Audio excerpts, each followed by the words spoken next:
डर एक एहसास में आपका स्वागत है। इस चैनल पर आपको सुनने को मिलती हैं डरावनी और सच्ची भूतिया कहानियाँ। अगर आपको ऐसी ही वीडियोस देखना पसंद है तो हमारे इस चैनल को सब्सक्राइब करना ना भूलें। तो अब बढ़ते हैं आज की कहानी की ओर।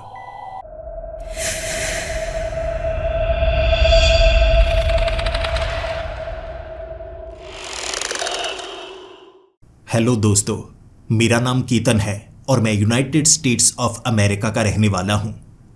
वैसे तो मैं स्टूडेंट हूँ, लेकिन इसी के साथ साथ मैं काम करना भी पसंद करता हूँ। पहले मैं एक रेस्टोरेंट में और साथ में एक पेट्रोल पंप पर काम किया करता था। दोपहर को कॉलेज से आने के बाद मैं पेट्रोल पंप पर जाता और शाम के वक्त मैं रेस्टोरेंट पर काम करता। इस तरह रात के 11 बजे तक मैं काम करता ही रहता, बिल्कुल एक मशीन की तरह। क्योंकि मैं बाकियों को भी देखा करता था, वो भी इसी तरह मशीन बनकर काम करते हैं। यहाँ डॉलर कमाने हैं तो अपने शरीर को कष्ट देना पड़ता है। लेकिन जब उस रेस्टोरेंट में एक दिन मैं मिस्टर जोन्स से मिला था, उन्होंने मेरी तरफ देखा। क्योंकि मेरी आंखों में नींद थी, लेकिन उसके बावजूद मैं मेहनत कर रहा था। तब उन्होंने कहा, अगर बड़े बनना चाहते हो तो काम भी बड़ा करना होगा, ऐसे छोटे काम में कुछ नहीं रखा। वो मेरे अच्छे दोस्त बन चुके थे और उन्होंने मेरे सामने ऐसे रास्ते खोले जिसके बारे में मैं सोच तक नहीं सकता था। वो मुझे अपने साथ लेकर जाते और कहते, मुझे एक स्टोरेज यूनिट खरीदनी है, क्या तुम मेरा साथ दोगे? इस काम में तुम्हारी अच्छी कमाई हो सकती है, मैं तुम्हें कुछ टिप भी दे दूंगा।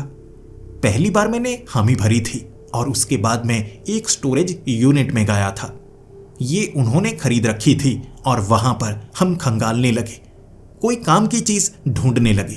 और इस तरह वहां से एक पुरानी घड़ी मिली, सोने का एक सिक्का मिला। क्योंकि ये जो स्टोरेज यूनिट होते हैं, आपको उसके बारे में सबसे पहले जानना होगा, तभी आप मेरे बारे में समझ पाएंगे।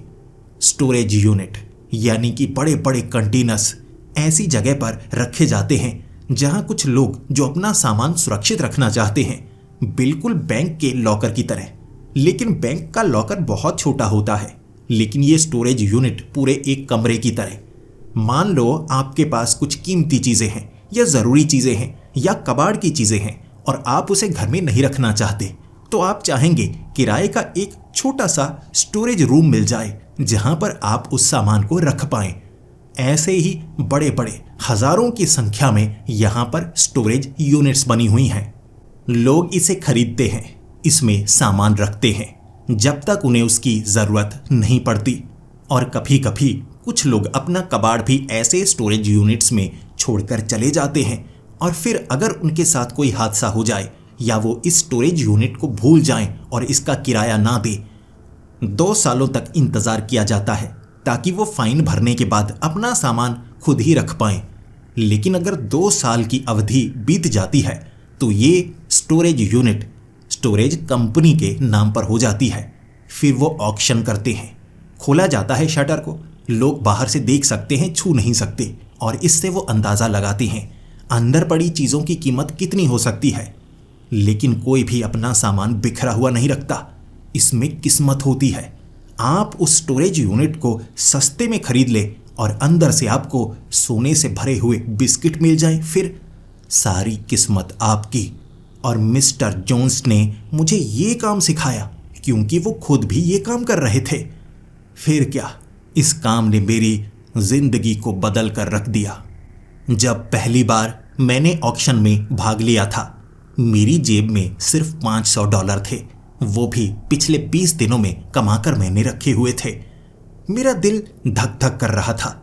मैं सबसे सस्ते वाले स्टोरेज यूनिट को खरीदना चाहता था और मुझे मिस्टर जोन्स ने सिखाया हुआ था, पारखी नजर रखनी है। आपको परखना होगा, देखना होगा कि ये कपड़े के नीचे या अंदर क्या हो सकता है। अंदर रखी उस चीज को कितने में बेचा जा सकता है। जितने डॉलर आप लगा रहे हैं, कम से कम उतने तो निकल जाएं, बाकी किस्मत। और कहते हैं जो हिम्मत करता है, किस्मत उसका साथ देती है। मैंने $250 में उस सबसे सस्ते स्टोरेज यूनिट को ऑक्शन में बोली लगाकर खरीद लिया था। फिर मैं अकेला रात के वक्त उस स्टोरेज यूनिट को खंगालने के लिए आया था। अंदर से मुझे कुछ छोटी मोटी कीमती चीज़ें मिली। बाद में मैंने एक पान शॉप में उसे लगभग $1000 में बेच दिया, यानी $750 का फ़ायदा। 20 दिन में मैंने $500 कमाए थे। एक दिन में मैंने $750 कमा लिए। इससे अच्छा काम हो क्या सकता है। और उसके बाद मैं ऐसा ही काम करने लगा। कभी $250 का कोई छोटा स्टोरेज यूनिट, कभी $1500 का महंगा स्टोरेज यूनिट। कभी घाटा पड़ता, कभी फायदा होता, लेकिन अंत में देखूं तो पिछले 9 महीनों में मैंने लगभग $50,000 से ज़्यादा कमाए हैं। और आप कह सकते हैं मैं इस काम में माहिर बन चुका था। लेकिन जिंदगी में हम कभी कभी ऐसी गलतियां करते हैं जो हमें सबक देती हैं। इस बार भी मैंने ऐसी ही गलती की थी। स्टोरेज यूनिट को खरीदने के लिए अमीर लोग आए थे, और अमीरों से आप मुकाबला कैसे कर सकते हैं। बोली अगर $500 से शुरू हुई हो, आप अगली बोली कितने की लगाएंगे। मैं हमेशा $50 या $60 बढ़ाकर लगाया करता था। यहाँ पर तो 500 से बोली शुरू हुई, और दूसरी बार पीछे से आवाज़ आई 1000, फिर 1500, फिर 5000। मेरी ज़बान कांपने लगी, क्योंकि ज़्यादा डॉलर मैं लेकर ही नहीं आया था। ऐसे जो अच्छे अच्छे स्टोरेज यूनिट्स थे जिसमें से हज़ारों डॉलर कमाए जा सकते थे, मैं उतने डॉलर लेकर ही नहीं आया था, और मुझे गलती का एहसास होने लगा। फिर अंत में एक ऐसा स्टोरेज यूनिट था जिसे कोई $100 में भी खरीदना नहीं चाहता था। और मिस्टर जोन्स की एक बात मुझे याद आ गई। कसिनो में जाकर कभी कभी हम जुआ खेलने की कोशिश करते हैं। भले ही हमें जुए की आदत ना हो, लेकिन मज़े मज़े के लिए एक बार तो हम कोशिश करते हैं। यहाँ पर भी कभी किसी को लगे कि किसी स्टोरेज यूनिट में कुछ नहीं रखा, आप अपनी किस्मत आजमा सकते हैं। और यहाँ वो स्टोरेज यूनिट में लकड़ी के गले हुए पुराने बक्से पड़े थे। काले रंग के कपड़े के अंदर बेकार चीज़ें पड़ी थी, जैसे एक धनुष पड़ा हुआ, एक तलवार जिस पर जंग लगा हुआ। और मैंने मजाक मजाक में $100 की बोली लगा दी। सोचा था मैंने कोई और लगाएगा, मैं उसकी कीमत बढ़ाऊंगा, बाद में मुस्कुराऊंगा। लेकिन किसी ने बोली लगाई ही नहीं, और वो स्टोरेज यूनिट मेरे पल्ले पड़ गया। आसपास बैठे हुए कुछ लोग मुझ पर हंस रहे थे, लेकिन अब मैं क्या कर सकता था। कोई बात नहीं, $100 का घाटा हो गया समझ लो। रात के वक्त मैं उस स्टोरेज यूनिट को देखने के लिए आया था, क्योंकि बोली मैंने लगाई थी। अगले 2 महीने मेरे पास थे। बोली लगाने के बाद आपको 2 महीने दिए जाते हैं। आप वहां से सामान निकाल सकते हैं, और सारे सामान की जिम्मेदारी आपकी है, आपको निकालना होगा। फिर रात के 10 बजे का वक्त था। स्टोरेज यूनिट को मैंने खोला। आसपास कोई नहीं था, और यहाँ पर बहुत बड़ा इलाका है। ये बड़े बड़े कंटेनर्स हैं, उनमें शटर लगे हुए हैं। कह सकते हैं आप लगभग 10 से 12 किलोमीटर का इलाका है जहाँ पर ऐसे स्टोरेज यूनिट्स पड़े हैं। तो आसपास आपको सन्नाटे का एहसास होता है। शटर को खोलने के बाद अंदर मैंने वो लकड़ी के बक्से देखे, और एक बार आसमान की तरफ देखते हुए कहा, हे भगवान, कुछ काम की चीज़ निकाल दे, कम से कम $100 तो पूरे हो जाएं। मैं घाटे में रहना नहीं चाहता। हे भगवान, तूने हमेशा मेरी मदद की है, एक बार और कर दे। ये कहकर मैंने वो लकड़ी के बक्से को खोला, और उसके अंदर से ऐसा सामान निकलने लगा जिसकी मुझे उम्मीद तक नहीं थी। पहले तो बाहर धनुष पड़ा हुआ था, और सब मेरे पीछे खड़े यही कह रहे थे कि वो जो धनुष है ना, लगता है ये कोई शिकारी होगा, ये लगता है कोई अमेरिकन है, रेड अमेरिकन, उसका स्टोरेज यूनिट है, इसमें से कुछ नहीं निकलने वाला। मुझे उसी समय उनकी बात सुन लेनी चाहिए थी, लेकिन बक्से के अंदर भी हथियार पड़े हुए थे, और कुछ हथियार तो ऐसे थे जो मेरी पहचान में नहीं आ रहे। बंदूकें होनी चाहिए थी, तलवारें, धनुष, पुराने चमकीले तीर पड़े हुए थे। वो पूरा का पूरा बक्सा इन चीज़ों से भरा हुआ था, और इसे मैं बेच तक नहीं सकता था। इसकी कोई क्या कीमत देगा, ये सोचकर मैं थोड़ा सा मायूस हो गया। और उसके बाद वहाँ पड़े हुए ढेर सारे बक्से मेरी आंखों के सामने घूमने लगे, अरे यार, इतने बक्से हैं, कम से कम 50 बक्से होंगे। हर एक बक्से में अगर ऐसे ही तीर धनुष निकलने लगे तो मेरा तो नुकसान हो जाएगा। कोई बात नहीं, चलो देखते हैं बाकी बक्सों में क्या है। मैंने उसके बाद अगला बक्सा खोला। उसमें कपड़े थे, लेकिन ऐसे कपड़े थे जो किसी काम के नहीं थे। ये चमड़े की जैकेट, चमड़े की पैंट और एक जैकेट तो लोहे की चेन से बनी हुई। पुराने ज़माने में जैसे कवच होते हैं ना, वैसी जैकेट थी। आजकल ऐसी जैकेट कौन पहनता होगा। और जब मैंने उस धातु को छूकर देखा, ना वो लोहा था, ना वो स्टील थी, ना एल्यूमिनियम था, क्योंकि वो जैकेट इतनी हल्की थी जैसे कोई कपड़ा हो, लेकिन इतनी मजबूत थी कि उसे खींच कर फाड़ा नहीं जा सकता था। मैंने तेज धार वहां पड़े हुए चाकू को गोदने की कोशिश की, लेकिन सच में वो जैकेट कमाल की थी। एक बार के लिए मुझे लगा कि अगर इसे किसी ने पहना हो तो वजन तो बिल्कुल नहीं होगा, और किसी ने अगर गोली चलाई, सच बताऊं, इसे भेदा नहीं जा सकता। ये एक अच्छी चीज़ है। मुझे लगता है इसे पॉन शॉप में बेचने की कोशिश की जा सकती है, लेकिन पता नहीं वो खरीदेंगे या नहीं। ऐसा करता हूँ, पहले तो मैं समझने की कोशिश करूँगा ये जो स्टोरेज यूनिट है ये किसकी है। मिस्टर जोन्स ने हमेशा सिखाया था, सबसे पहले ये पता करना होगा कि ये स्टोरेज यूनिट किसकी है। इसके बाद हम अंदाज़ा लगा सकते हैं कि ये चीज़ें कीमती हैं या नहीं। यानी कि अगर कोई अमीर ज़्यादा है और उसने स्टोरेज यूनिट को खरीद रखा था, तो यहाँ कोई कीमती पेंटिंग मिल सकती है। उसके बाद उसका अंदाज़ा लगाया जा सकता है। लेकिन अगर स्टोरेज यूनिट किसी गरीब की हो, पेंटिंग मिले भी तो वो किसी काम की नहीं होती, खुद बनाई होगी या कहीं से उठा कर लाया होगा। लेकिन यहाँ मैं अंदाज़ा लगाऊं कैसे। हर एक बक्से को खोलकर देखता हूँ बाकियों में मुझे क्या क्या चीज़ें देखने को मिलती हैं। आगे वाले उन बक्सों को मैंने खिसकाया। मैं पीछे वाले वो ट्रंक को देखना चाहता था। पहले तो नज़र में आए ही नहीं कि यहाँ पर ट्रंक भी हैं, यानी इनमें काम की चीज़ें होंगी। लेकिन उन ट्रंक के ऊपर लेबल लगे हुए थे, और ऐसे लेबल कौन लगा सकता है। यानी कि वैम्पायर, 13 अगस्त 1998 डेट के साथ लिखा हुआ था। ऐसे कई नाम थे, यानी कि स्किन वॉकर, वैम्पायर, विच, ग्रोन विच, ये सब कुछ लिखकर वो ट्रंक के ऊपर बड़े बड़े स्टिकर लगाए गए और उन ट्रंक पर ताला लगाया गया था। लेकिन मैं ताले तोड़ने में माहिर हूँ, क्योंकि इस स्टोरेज यूनिट का मालिक अब मैं हूँ। मैं तोड़ सकता हूँ। मैंने एक ट्रंक के ताले को तोड़ने की कोशिश की। कमाल की बात थी, वो ताले हल्के लग रहे थे, लेकिन उन्हें तोड़ा नहीं जा सकता था। तो मैंने सोचा चाबी यहीं पर होनी चाहिए ना। ताले चमक रहे हैं, नए लग रहे हैं। स्टोरेज यूनिट काफ़ी ज़्यादा पुरानी है, और कहा भी गया था कि पिछले 20 सालों से स्टोरेज यूनिट बंद पड़ी थी। 18 सालों के जो पेमेंट थी वो पहले कर दी गई थी। बाद में कोई आया नहीं, तब इसे बेचने का काम शुरू हुआ। मैं चाबियां ढूंढने लगा। मुझे एक लिफाफे में चाबियां मिल चुकी थीं, ढेर सारी चाबियां। उससे मैं ट्रंक को खोलने की कोशिश करने लगा, और 5 मिनट बाद वो 2 ताले मैंने खोल दिए।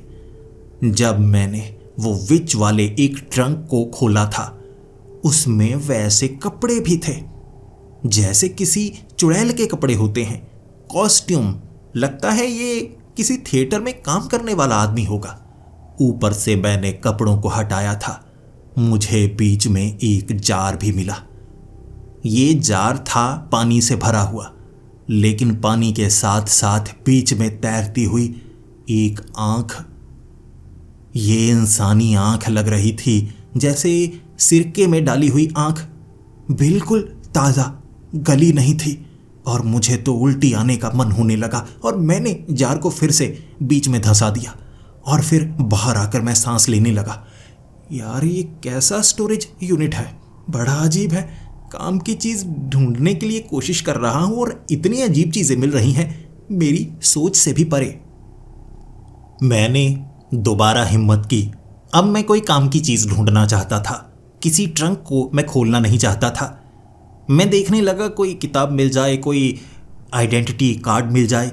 मैं इन चीज़ों को उस आदमी के परिवार वालों को तो दे सकता हूँ ना। अगर 20 सालों से वो यहाँ पर नहीं आया, हो सकता है अब तक वो जिंदा ना हो, लेकिन उसके परिवार वाले जिंदा होंगे और शायद खुश होंगे उसके नाम का कोई ऐसे स्टोरेज यूनिट को देखकर। मैं आइडेंटिटी कार्ड ढूंढना चाहता था। वहाँ एक ट्रंक खुला था जिसमें बाहर निकले हुए थे कुछ कागज़ के टुकड़े। मैंने उन कागज़ के टुकड़ों को निकाला। फिर अंदर से मुझे एक किताब मिली। ये एक डायरी के समान मोटी किताब थी, चमड़े की बनी हुई, और पहले पन्ने को देखते ही मैं समझ गया इसे हाथ से बनाया गया है और हाथ से लिखा भी गया है। ये कहीं से खरीदी गई कोई किताब नहीं है। जो इस स्टोरेज यूनिट का मालिक है, इतना तो मानना पड़ेगा, कोई कलाकार लगता है, थिएटर में काम करने वाला। ऐसे तीर बनाए हैं, धनुष बनाए हैं, अजीबोगरीब हथियार बनाए गए हैं, ऐसे जैकेट बनाई गई है, कपड़े बनाए हैं, तो थिएटर में काम करने वाला आदमी ही होगा। मैंने उस किताब को निकाला और वक्त 12 बजे का हो चुका था, इसीलिए मेरा मन भी थोड़ा सा घबराने लगा था। इन चीज़ों को देखकर थोड़ा डर भी लग रहा। तो मैंने सोचा इस किताब को लेकर मैं घर चलता हूँ। घर जाकर इस किताब को पढ़ूंगा, उस आदमी के बारे में जानने की कोशिश करूंगा, और हो सकता है किसी पन्ने पर उसने अपना एड्रेस भी बताया हो। बाकी तो कोई आइडेंटिटी कार्ड तो मिला नहीं मुझे। कुछ और दोबारा ढूंढूंगा। अब मन थोड़ा सा कच्चा कच्चा सा हो रहा है, उल्टी का मन कर रहा है, तो मैं यहाँ से निकलता हूँ। थोड़ी बदबू भी आ रही थी क्योंकि यहाँ पर चमड़े की चीज़ें थोड़ी ज़्यादा थीं। मैंने स्टोरेज यूनिट के उस शटर को लगाया। मोटी किताब मेरे हाथ में थी जिसका वज़न होगा 2 किलो से ज़्यादा। मोटे मोटे पन्ने थे, कम से कम 200 पन्ने तो होंगे। मैं उस किताब को लेकर घर आ चुका था और फिर सोच रहा, ये मोटी किताब को बेचा जा सकता है, किसी तरह से मेरे $100 पूरे हो जाएं, बस मैं तो इतना ही चाहता हूँ। रात के वक्त थके होने के कारण मैं सो चुका था और अगली सुबह मुझे कॉलेज जाना था, लेकिन आज मन नहीं कर रहा। मैं उस किताब को पढ़ना चाहता था और जब मैंने अच्छे से बैठकर चाय की प्याली अपने टेबल पर रखी और उस किताब को खोला, चमड़े की उस किताब के अंदर बहुत अच्छी नक्काशी की गई थी। छोटे छोटे पत्थर जो चमकीले होते हैं वो लगाए गए थे और पहले पन्ने पर टाइटल लिखा गया था, द मॉन्स्टर हंटर, यानी कि शैतानों का शिकारी।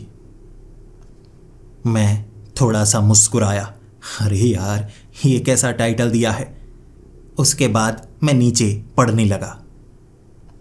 वहाँ पर वार्निंग दी गई थी, अगर तुम इस किताब को पढ़ रहे हो, इसका मतलब ये है कि मैं इस समय जिंदा नहीं हूँ, और तुम्हारे हाथ अगर ये किताब लगी है तो मेरे सारे सामान का ध्यान रखना। किसी अजनबी के हाथ इस सामान को आने मत देना। ये सारा का सारा सामान बहुत ज़्यादा खतरनाक है और इसका इस्तेमाल अच्छाई के लिए ही करना होगा। ये कैसी चेतावनी है? कैसा सामान? तलवार, तीर, धनुष, इसका क्या काम हो सकता है? फिर मैंने आगे वाले पन्ने को खोला। इसमें जानकारी दी गई थी किस तरह की शैतानी ताकत से कैसे निपटा जाता है, उसे कैसे मारा जाता है।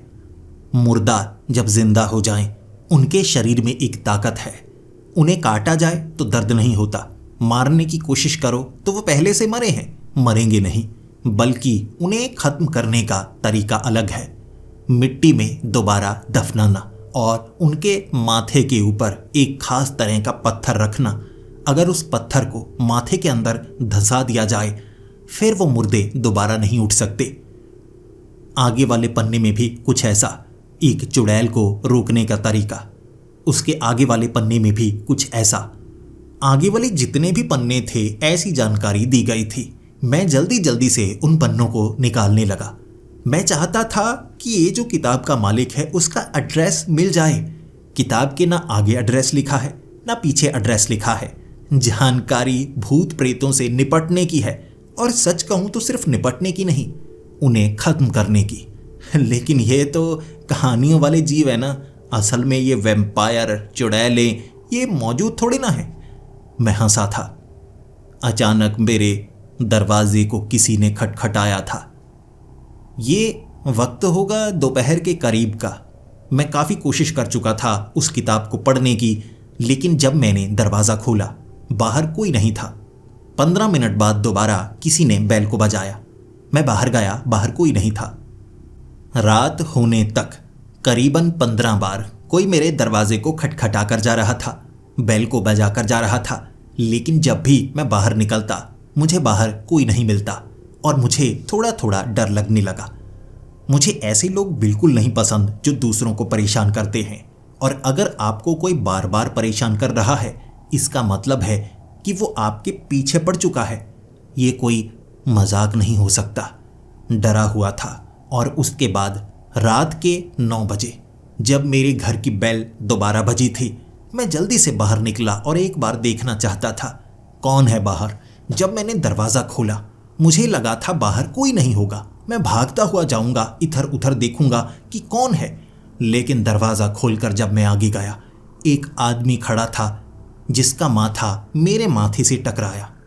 मुझे दर्द होने लगा था और मैंने कहा, अरे माफ़ कीजिए, माफ़ कीजिए, मुझे लगा था कोई आगे नहीं होगा। उसने बड़ी शांति से जवाब दिया, क्योंकि मेरा सर उसकी नाक पर टकराया था। मुझे दर्द हो रहा तो उसे भी दर्द होना चाहिए था।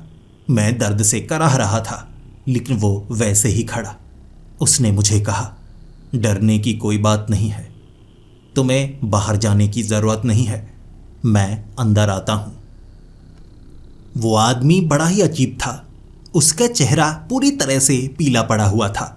उसकी चमड़ी भले ही सफ़ेद थी, लेकिन काले काले धब्बे थे, और कोई साधारण काले धब्बे नहीं, जैसे उसके शरीर में ऐसी बीमारी हो कि उसका आधा शरीर सड़ चुका हो और उससे काई की बदबू भी आ रही।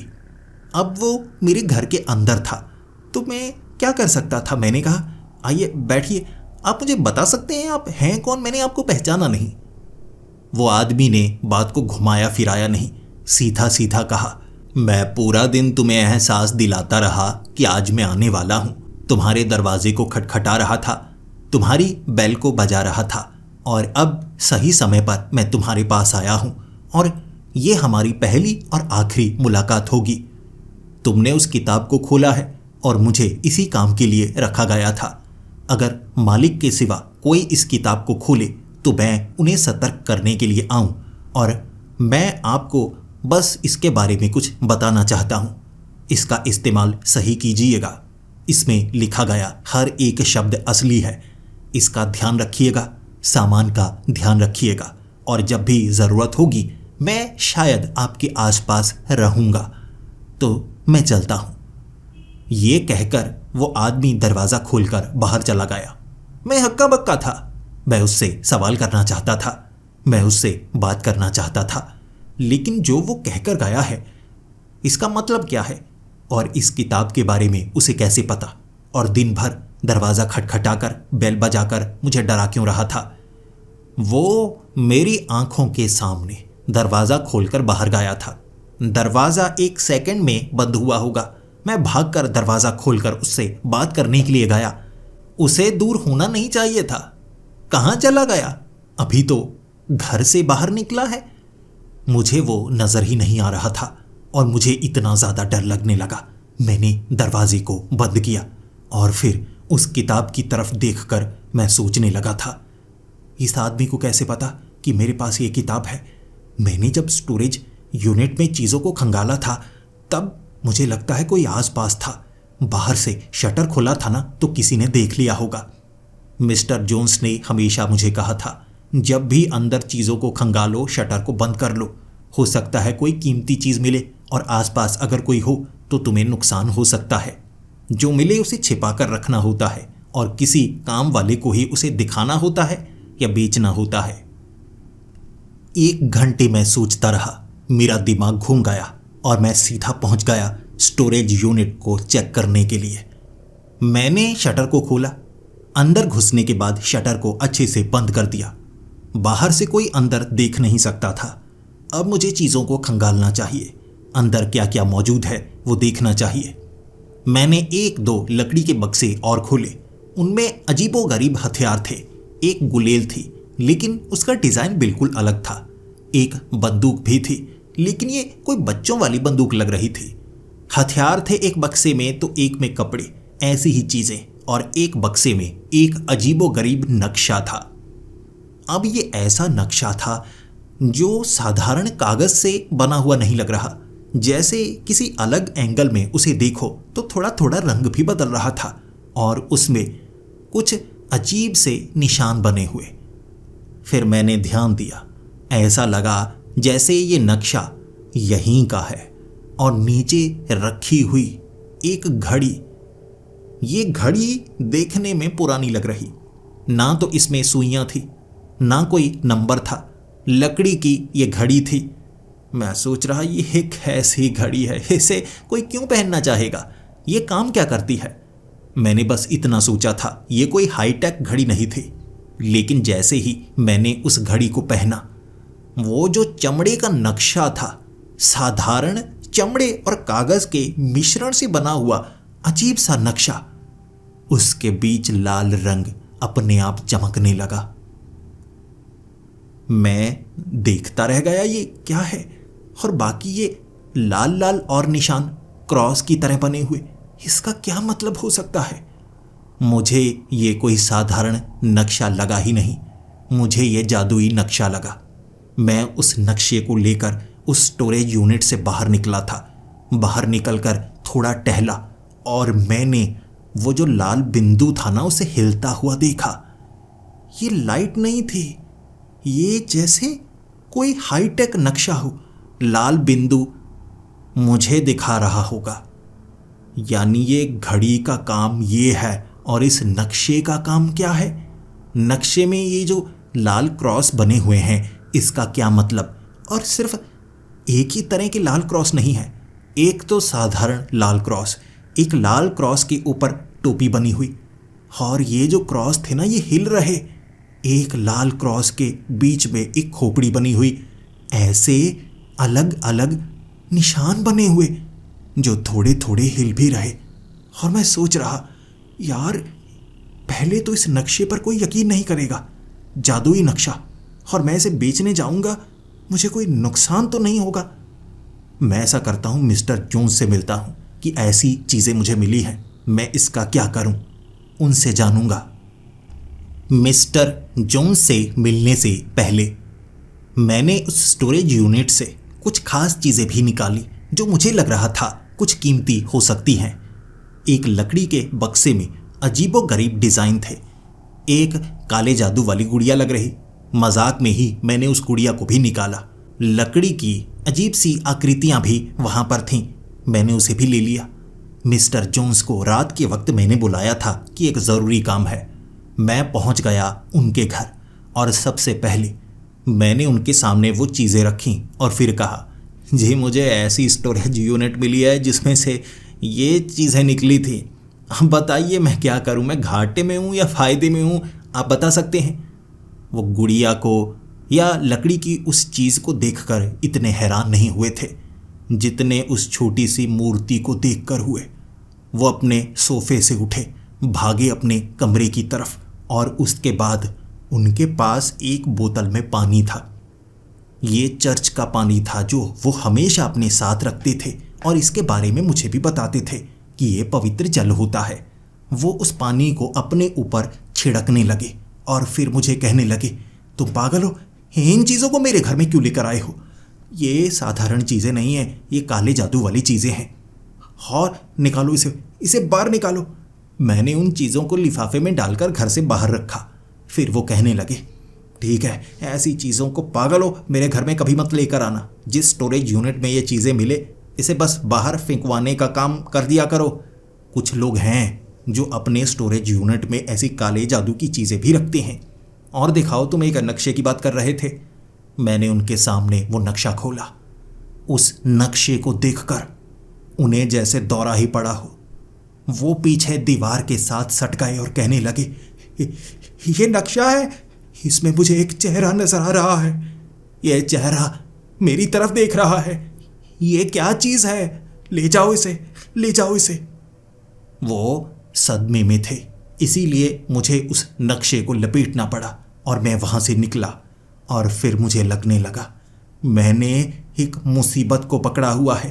इस सामान को मैं स्टोरेज यूनिट में फेंकता हूँ। उसके बाद मैं इस पचड़े से बाहर निकलता हूँ। मिस्टर जोन्स मेरे गुरु हैं। अगर वो कह रहे हैं इससे दूर हो जाओ तो मुझे दूर होना चाहिए। लेकिन स्टोरेज यूनिट तक पहुँचते पहुँचते मेरा थोड़ा सा मन बदला। एक बार पता तो करूं, सही से पता कैसे करूं? उस आदमी ने कहा था कि मैं तुम्हारे आसपास ही हूं। मैं स्टोरेज यूनिट के आसपास आवाज़ लगाता हूं, कहीं से तो वो आएगा ना। छिपता होगा या देखते हैं बाकी। मैंने स्टोरेज यूनिट के पास जाकर आवाज़ लगाई और एक तरफ से वही आदमी बाहर आ गया और कहने लगा, आपने मुझे आवाज़ लगाई, मैं अब आखिरी बार मिलने के लिए आया हूं, क्योंकि पहले जब मैं आपसे मिला था वो पहली और आखिरी मुलाकात होती, लेकिन मैंने आपको तरीका बताया था कि एक बार आप मुझसे बात कर सकते हैं तो ज़रूरी बात करिएगा, क्योंकि दोबारा हम नहीं मिलने वाले।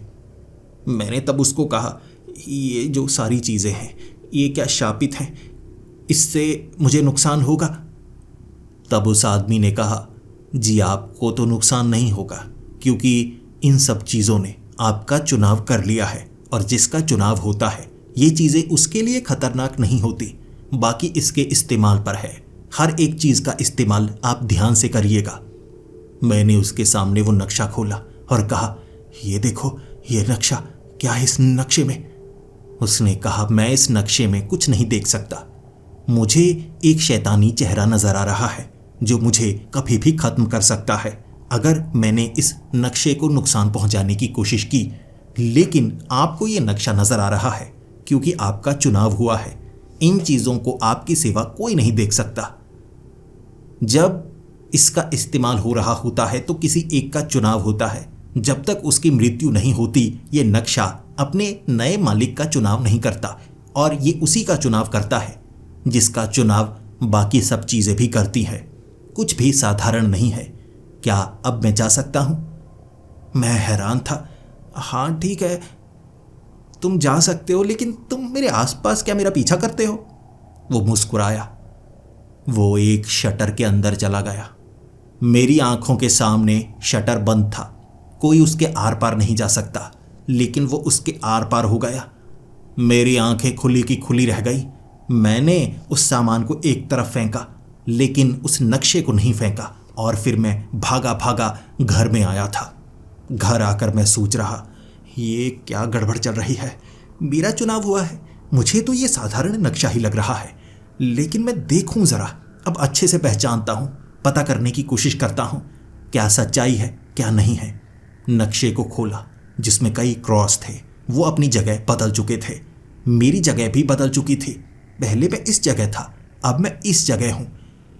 मैंने वो किताब को खोला, निशान की पहचान करने की कोशिश की, और मुझे पता लगा जो मेरे सबसे नज़दीक था वो एक क्रॉस था जिसके ऊपर टोपी बनी हुई। इसका मतलब किताब में लिखा हुआ एक विच, यानी कि एक डायन। ये डायन की निशानी है। अब मैं सोच रहा, ये डायन है तो मैं पता कैसे करूं कि ये बातें सच्ची हैं या झूठी हैं। किताब में मैंने पढ़ा डायन को रोकने का तरीका, उसे मारने का तरीका, हथियार जो कि उस स्टोरेज यूनिट में होंगे। लेकिन मैं किसी तरह के हथियार को अपने पास नहीं रखने वाला। मैं सिर्फ भांपने की कोशिश करूंगा, जांचने की कोशिश करता हूं, आखिर मुझे देखने को क्या मिलता है। मैं उस जगह गया। वक्त रात का था। मैं काफी करीब था उस क्रॉस के, उस पर बनी हुई उस टोपी के, लेकिन वहां तो मुझे कोई नजर नहीं आ रहा था। लेकिन मैं फिर भी ढूंढता रहा, और इतने में दिन हो चुका था, और मुझे लगा शायद मैं ढूंढ नहीं पाऊंगा, और एक तो मुझे नींद भी बहुत ज़्यादा आ रही है। पूरी रात इसी में निकल चुकी है। सुबह सुबह लोग सैर करने के लिए उस पब्लिक पार्क में आए थे। ये जो रेड क्रॉस का मार्क बना हुआ था ये इस पब्लिक पार्क के आसपास ही था, लेकिन क्योंकि ये मैप काफ़ी ज़्यादा बड़ा था तो मैं उसके अंदर उस निशान के पास पहुंचा हूं या नहीं कुछ खास पता नहीं चल रहा। लेकिन फिर मैंने एक खास चीज़ महसूस की। उस मैप को मैं अपनी उंगलियों से खींचकर रबर की तरह चौड़ा भी कर सकता था देखने के लिए। ये चमड़ा है या क्या चीज़ है? यानी कि आप फोल्ड करते जाओ उस मैप को, वो इतना छोटा सा बन जाता है, लेकिन जब आप उस मार्क के करीब हैं उसे ऊपर की तरफ रखना है, फिर खींचना है रबर की तरह, वो पन्ना इतना ज़्यादा चौड़ा हो जाता है। और फिर मैंने देखा मैं तो अभी उस रेड मार्क के काफ़ी ज़्यादा दूरी पर हूँ। फिर मैं चलने लगा। वो जो रेड मार्क था ना, आगे वाले एक अजीब से घर की तरफ इशारा कर रहा। टूटा फूटा वो घर था, बाहर पड़ी हुई गंदी बोतलें, एक तरफ पड़ा हुआ कबाड़। यहाँ पर ज़रूर कोई शराबी या नशेड़ी रहता होगा। जब मैंने ऊपर वाली खिड़की पर एक बूढ़ी औरत को देखा था, उस औरत से सही से चला तक नहीं जा रहा था, लेकिन वो सफाई कर रही थी। उसके घर से इतनी ज़्यादा बदबू आ रही थी कि मैं देखता रह गया। अब ये जो क्रॉस का निशान था ना, क्या ये इसकी तरफ इशारा करता है या सिर्फ इसके घर की तरफ इशारा करता है? मैं उसके घर के आगे खड़ा उसके घर को ताक रहा था। तभी उस बूढ़ी औरत की नज़र मुझ पर पड़ी। फिर वो मुझे घूरने लगी और मैं किसी को परेशान करना नहीं चाहता था, तो मैं वहाँ से आगे निकल पड़ा। लेकिन मुझे लगने लगा, यार यहाँ पर तो दिखाया गया है ये एक विच है इस घर में या इस घर से जुड़ी हुई। ये वही है या नहीं, इसका तो पता लगाना होगा। लेकिन मैं पता लगाऊं तो कैसे लगाऊं? क्या मुझे यहाँ लोगों से पूछना चाहिए? पता करते हैं। अब इसमें परेशानी भी क्या है, मैं उस बूढ़ी औरत से सीधे सीधे बात नहीं करूँगा। पब्लिक पार्क में घूमते घूमते कुछ लोगों से बात की मैंने, उस घर के बारे में जाना। लोग कह रहे थे पुराना यह घर था, पहले कोई रहता नहीं था, उसके बाद शायद किसी औरत ने खरीद लिया है, अब वहीं पर वो नज़र आती है और ज़्यादातर गंदगी डाली रहती है। कोई क्या कहे, बदबू आती रहती है और अकेली ही है वो, कोई उसके आसपास नज़र नहीं आता। घर की जानकारी मैंने ले ली, जिसके बाद मैं और जानकारी चाहता था। यहाँ कुछ ऐसा अजीबोगरीब तो नहीं होता, यानी किसी को चोट लगी हो या कुछ ऐसा हुआ हो। और इसके बारे में पब्लिक पार्क की कुछ घटनाओं की जानकारी मुझे मिली। इस पब्लिक पार्क में रात के वक्त लोगों पर हमला हुआ था। ज़्यादातर जिस पर हमला होता वो बेहोश हो जाता और सुबह के वक्त उसकी नींद खुलती। कई लोग कहते हैं ये कोई पैरानॉर्मल एक्टिविटी है, कई लोग कहते हैं यहाँ कोई पिशाच है जो हमला करता है, लेकिन असलियत किसी को पता नहीं थी। क्योंकि मैंने डायनों की कई कहानियाँ सुनी हुई थी, विच की कई कहानियाँ सुनी हुई थीं, तो मैंने वैसे ही पता किया कि यहाँ पर क्या बच्चों पर भी ऐसा कुछ हुआ है। उन्होंने कहा नहीं, यहाँ पब्लिक पार्क में बच्चों के साथ तो ऐसा कुछ नहीं हुआ, लेकिन आसपास के इलाके में इतना ज़रूर है। कई बच्चे पिछले 2-3 सालों से गायब हो चुके हैं, जिन्हें कभी ढूंढा नहीं जा सका। शुरू में यहाँ काफ़ी खौफ रहा करता था, लेकिन पिछले 6 से 7 महीनों में ऐसी कोई घटना नहीं हुई है। फिर मेरा दिमाग खनकने लगा, क्या ये सच हो सकता है?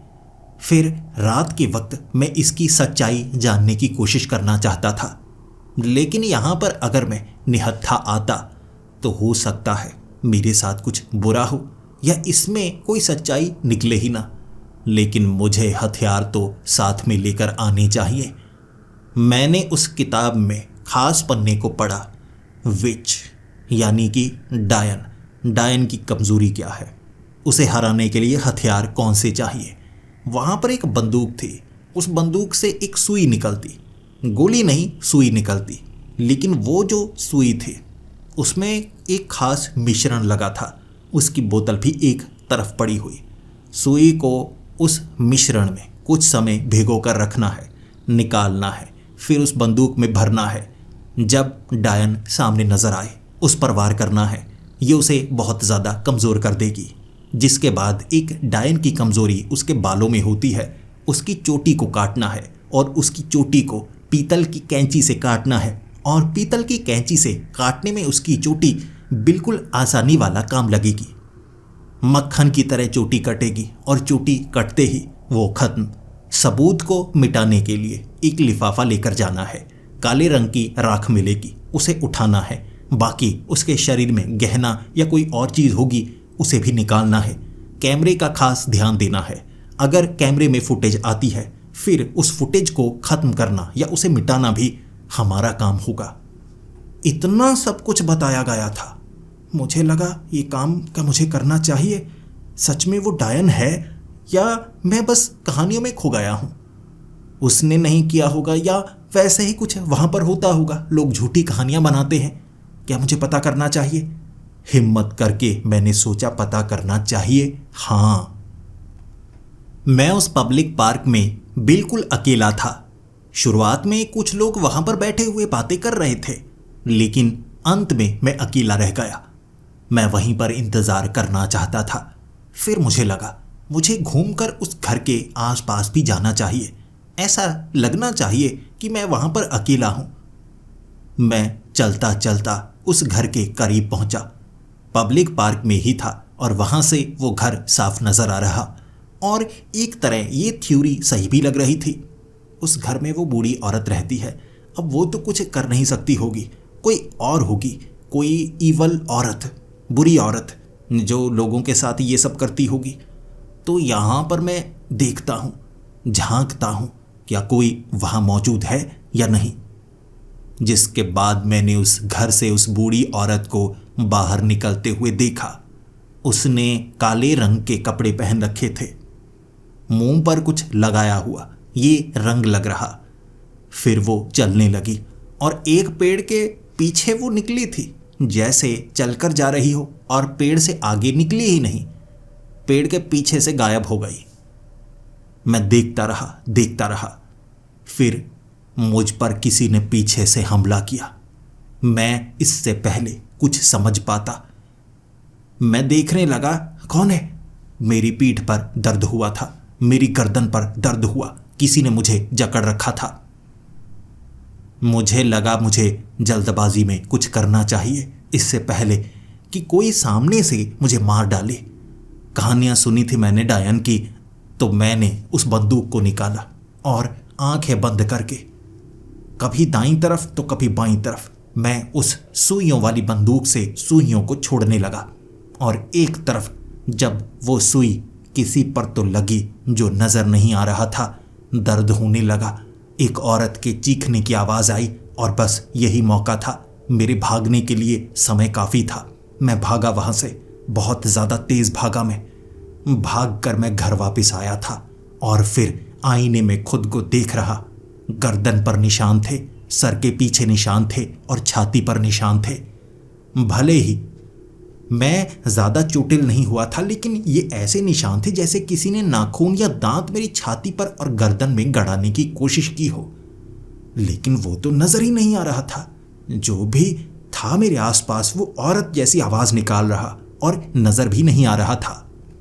इसका जवाब पाने के लिए मैंने उस किताब में खंगाला। डायन की कमजोरियां और डायन की ताकतें सबसे पीछे वाले पन्नों में वर्णित की गई थी। वहां बताया गया था कई डायनें होती हैं जो अलग अलग ताकतों को पा लेती हैं। रूप बदलने की ताकत, चोला पहनकर गायब होने की ताकत। हर डायन अलग तरीका अपनाती है, इसीलिए उसे हराने के लिए पहले समझना पड़ता है वो किस कमजोरी से मारी जा सकती है। यानी वो गायब होती थी, चोला पहनती होगी। और वैसे भी मैंने काले रंग के अजीब कपड़े देखे थे। ऐसे कपड़े कोई बूढ़ी औरत क्यों पहनेगी? उसने वो अदृश्य चोले को पहना होगा, लेकिन अगर अदृश्य चोले को पहना था मैं उसे देख कैसे सकता हूं? उसके लिए था लाल रंग के चश्मे। लाल रंग में कोई डायन गायब नहीं हो सकती। एक लाल रंग के चश्मे पहनने के बाद अगर उसके अदृश्य रूप को मैं देखूंगा तो वो गायब नजर नहीं आएगी, मैं देख पाऊंगा। और ये एक अच्छा तरीका था। मैं उसे खत्म करना चाहता था, मैं बदला लेना चाहता था। मुझे लग रहा था मैं लोगों की मदद करूंगा अगर मैं उसे रोक पाऊं। वैसे उसके खिलाफ कोई सबूत तो मैं ढूंढ नहीं पाऊंगा, लेकिन शायद उसे रोक पाऊं। लेकिन ये कत्ल नहीं कहलाएगा और मैं किसी बड़ी मुसीबत में तो नहीं फंस जाऊंगा। यही था जो मुझे रोक रहा, वरना मैं कब का फैसला ले चुका था। मैं दोबारा उस पब्लिक पार्क में गया था। मुझे नहीं पता, मेरा दिमाग घूम गया था। मैंने वो कोशिश की भी क्यों? ये शायद मेरी जिंदगी की सबसे बड़ी गलती थी। उस पार्क में जब मैं पहुंचा मुझे महसूस हो गया कि मेरे आसपास कोई है। क्योंकि मैं दोबारा आया हूँ तो वो औरत मेरा पीछा ज़रूर करती। मैंने उसे नुकसान पहुँचाया था और वो जो सुई थी ना, उसके शरीर में धंसने के बाद उसे कमज़ोर करती। लेकिन मेरा पीछा कर रही वो नज़र नहीं आ रही। जैसे ही मैंने लाल चश्मे पहने, मुझे साफ नज़र आया वो औरत पेड़ के पीछे से निकलकर सामने आ गई और फिर कहने लगी, मुझे पता ही था, मुझे शुरू में ही शक हो गया था कि तुम मेरे घर के आसपास घूम रहे हो, लेकिन मुझे पहले लगा तुम अनजान होंगे, मुझसे वैसे ही नफरत कर रहे होंगे। लेकिन जब तुमने मुझ पर वार किया था मैं समझ गई थी तुम्हें ठिकाने लगाना होगा। तुम मेरी सच्चाई जान चुके हो और अब तो तुम मुझे देख भी सकते हो। तुम मेरी कमज़ोरी जानते हो। लाल चश्मे में मैं नज़र आती हूँ तो तुम्हें ठिकाने लगाना होगा। उसने मुझ पर वार करने के लिए छलांग लगाई थी। मैंने बंदूक आगे कर दी। उसकी गर्दन में 2 सुइयां और चुभ चुकी थी, लेकिन वो पहले से ही कमज़ोर थी। लेकिन मुझे नहीं पता उसकी बाजू इतनी लंबी कैसे हो जाती। वो मुझे पकड़ रही, जकड़ रही। फिर मुझे तरीका बदलना पड़ा। मैं हर एक हथियार लेकर आया था। मुझे नहीं पता था कि सीधा सीधा मुकाबला हो जाएगा। मैंने वो चाकू निकाला था। ये एक कांच का बना हुआ चाकू था। ये कांच ही था, लेकिन हरे रंग का कुछ अलग था। मैंने उस चाकू को निकाला और वो डर चुकी थी। मैंने उस पर 1-2 बार वार किया और उसने उस चाकू को पकड़कर उसका कचूमर बना दिया। फिर मेरे पास कोई और रास्ता नहीं था। मैं कोई डीमन हंटर नहीं हूँ। मैं डरने लगा और भागने लगा। वो मेरा पीछा करने लगे। वहाँ से बहुत दूर भागा मैं, और उसका पीछा करने का तरीका अलग था। सीधे सीधे मेरे पीछे नहीं थी। खंबे के पीछे छिप जाती और गायब। किसी घर की छत से मुझे देख रही होती। मैं अपने घर की तरफ भागा भागा आ रहा था और मुझे लगा वो किताब मेरी मदद करेगी या कोई और मदद करेगा। मैं मिस्टर जोन्स को फ़ोन लगाने के लिए घर की तरफ भागा था और जैसे ही मैं अपने घर के पास पहुंचा, मैंने खोला घर का दरवाज़ा। पीछे से वो आधमकी, धक्का दिया, मुझे गिरा दिया। फिर मेरे घर का दरवाज़ा लगाकर सामने खड़ी हो गई और कहने लगी, अब तुम भाग नहीं सकते। तुम्हारी लाश कल सुबह इसी घर में मिलेगी। सामने वाली कुर्सी पर वो बैठ चुकी थी। मैं भागने की कोशिश करता तो कैसे करता। उसकी बाजू इतनी लंबी थी, रबर की तरह। उसने अपने हाथ से दरवाजे को पकड़ रखा और फिर कहने लगी, कोशिश मत करो, ना तुम्हारी आवाज़ इस घर से बाहर जाने वाली है। मैंने भांप लिया है आसपास के घर में कोई है या नहीं। तुम बचने वाले नहीं। मैं किसी को नुकसान नहीं पहुंचा रही थी बहुत समय से। समय समय पर जब मुझे जवानी की ज़रूरत पड़ती, मैं बच्चों को उठाती। बाकी खून की ज़रूरत तो मुझे पड़ती ही रहती, लेकिन मैं मारती नहीं थी। तुम सच्चाई जान चुके हो। तुम मुझे नुकसान पहुंचा सकते हो। माफ़ करना, कोई ज़ाती मामला नहीं है, लेकिन तुम्हें मारना तो होगा। अब तुम्हें नहीं मारा तो हो सकता है बाद में मेरे पीछे कोई ऐसा ही हंटर पड़ जाए। उसे लगा था मैं उसे ढूंढ रहा हूँ। थोड़ा बहुत सच जानता हूँ, लेकिन मेरे पास वो किताब थी और मेरे पास हर एक चीज़ थी उस डायन को हराने के लिए। वो मुझे कमज़ोर समझ रही, लेकिन जैसे ही मैंने अपनी जेब से उस छोटी कांच की बोतल को निकाला जिसमें पानी था और पानी में डाली गई खास चीज़ें जो पहले से बनाकर रखी गई थीं उस स्टोरेज यूनिट में, एक डायन को हराने के लिए मैंने ज़मीन पर मारा और उससे निकला जो धुआं वो तड़पने लगी थी और मेरे पास काफ़ी समय था। कैंची से मैंने उसकी चोटी को काटा। उसकी चोटी जब कटी तब उसका शरीर राख में बदल गया मेरी आंखों के सामने। वो तड़प रही थी। उसे भरोसा तक नहीं था कि कोई साधारण लड़का उसके साथ ऐसा कर सकता है, लेकिन मैंने उसका अंत किया। मेरी कमज़ोरी मेरे लिए फ़ायदेमंद रही, अनजान बने रहने की। उस राख को मैंने इकट्ठा किया जैसा किताब में बताया गया था। सबूत पूरी तरह से मिट जाने चाहिए। मैंने पूरी राख को साफ किया। उसके बाद उसे फ्लश कर दिया। हड्डी तक बची नहीं थी उसकी। चोटी कटने के बाद वो पूरी तरह से खत्म हो गई। फिर पड़ोसी ने मेरा पीछा करते हुए एक औरत को देखा था जो मुझ पर हमला कर रही, धक्का दिया। सामने लगा था सीसीटीवी कैमरा। उसने पुलिस को फोन लगा दिया था। पुलिस मेरे घर में पहुंची थी और मुझे लगा मैं बड़ी मुसीबत में फंस गया। ये मॉन्स्टर हंटर के चक्कर में मैं बड़ी मुसीबत में फंसने वाला हूं। पुलिस वाले मुझसे पूछताछ कर रहे थे, कहाँ है वो औरत? मैंने कहा पता नहीं, वहां अंदर से आई थी, धक्का दिया, नीचे गिरा, मैं बेहोश हो गया था, मुझे नहीं पता वो किस रास्ते से भागी। उन्होंने घर की तलाशी ली, उन्हें कुछ नहीं मिला। फिर वो सख्ती से मुझसे पूछताछ कर रहे तो मुझे पुलिस स्टेशन ले जाया गया। मेरे हाथ पांव फूले हुए थे। एक बार मैंने उन्हें कह दिया, वो डायन थी, घर में आकर गायब हो गई, पता नहीं उसकी राख बन गई। वो हंसने लगे और फिर उन्होंने कहा, तुम कुछ छिपा रहे हो।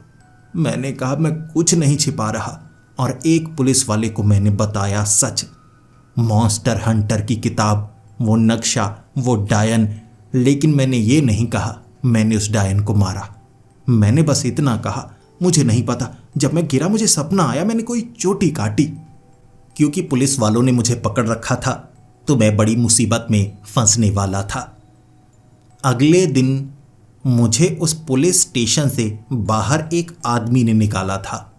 वो आदमी एक पादरी था।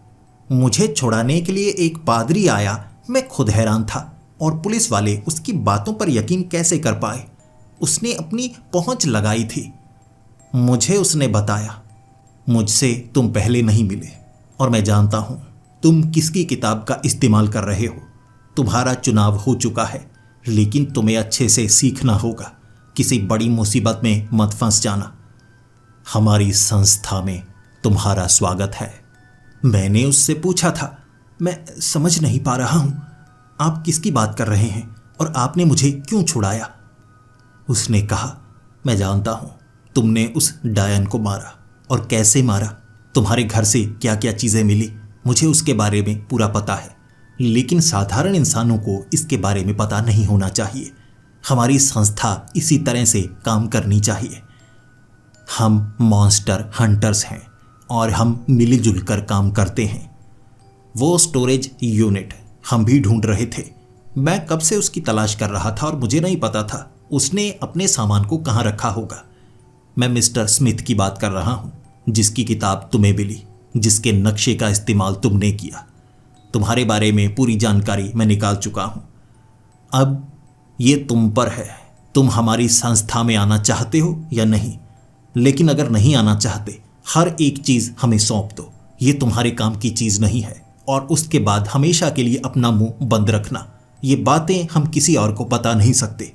इससे ना सिर्फ हमें नुकसान होगा, लोगों में डर बढ़ेगा और हो सकता है कोई तुम्हें नुकसान पहुंचाने की कोशिश भी करे। तो अपनी ज़बान पर डायन शब्द, कैंची शब्द या वो जो भी हुआ उसके बारे में कभी मत लेकर आना।